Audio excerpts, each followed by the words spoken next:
जो पाप पहले प्रधानमंत्री करके गए और जो खून लग गया था 1971 में, ये पाप 1971 में उस समय की प्रधानमंत्री श्रीमती इंदिरा गांधी ने किया था। आप क्या कर रहे हैं? अरे वर्तमान की बात करिए, देश को बताइए आपकी जिम्मेदारी क्या है। कि सारी जिम्मेदारी जवाहरलाल नेहरू की है। 1921 में क्या हुआ, कब हुआ, नेहरू जी ने क्या किया, और तमाम गिनती करने लग गए कि ऐसा हुआ वैसा हुआ। 1975 में जो हुआ, तो सीख लीजिए ना, आप भी सीख लीजिए। आप भी अपनी गलतियों के लिए माफी मांग लीजिए। जिसका नाम लेने से कभी कभी आप झिझकते हैं और कभी कभी उनका नाम धड़ाधड़ इस्तेमाल किया जाता है अपने आप को बचाने के लिए। उन्होंने HAL, BHEL, SAL, गेल, ONGC, NTPC, railways, IIT, IIM, oil refinery, तमाम PSU बनाए। अध्यक्ष महोदय, उनका नाम पुस्तकों से मिटाया जा सकता है, उनका नाम भाषणों से मिटाया जा सकता है, लेकिन जो उनकी भूमिका रही इस देश की आज़ादी के लिए और इस देश के निर्माण के लिए, वो इस देश से कभी मिटाया नहीं जा सकता। देश देख रहा है, देश देख रहा है कि एक व्यक्ति को बचाने के लिए 142 करोड़ देश की जनता को नकारा जा रहा है। सारे बिजनेस, सारे संसाधन, सारी दौलत, सारे मौके एक ही व्यक्ति को सौंपे जा रहे हैं। सारे बंदरगाह, एयरपोर्ट्स, सड़कें, रेलवे का काम, कारखाने, खदाने, सरकारी कंपनियां सिर्फ एक व्यक्ति को दी जा रही है। जनता के मन में हमेशा ये विश्वास होता था कि अगर कुछ नहीं है तो संविधान हमारी सुरक्षा करेगा, मगर आज आम लोगों के बीच ये धारणा बनती चली जा रही है कि सरकार सिर्फ अडानी जी के मुनाफे के लिए चल रही है। देश में बहुत तेजी से गैर बराबरी बढ़ रही है। जो गरीब है वो और गरीब हो रहा है, जो अमीर है वो और अमीर हो रहा है।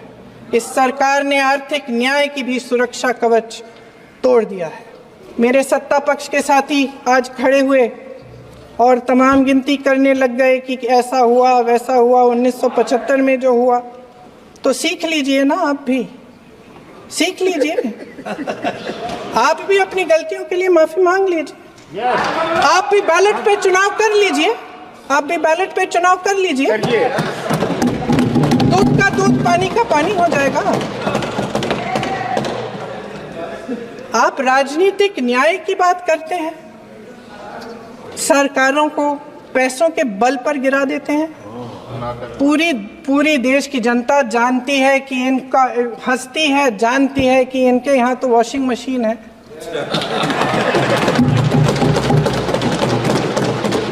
जो यहाँ से वहाँ जाता है वो धुल जाता है। इस तरफ दाग, उस तरफ स्वच्छता। और मेरे कई ऐसे साथी हैं जो इस तरफ होते थे उस तरफ चले गए, मुझे दिख भी रहे हैं, वॉशिंग मशीन में शायद धुल गए हैं।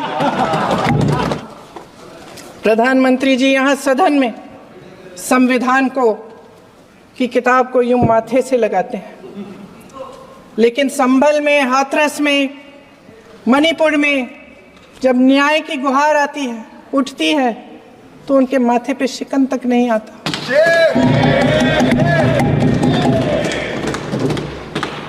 शायद समझ नहीं पाए हैं कि भारत का संविधान संघ का विधान नहीं है।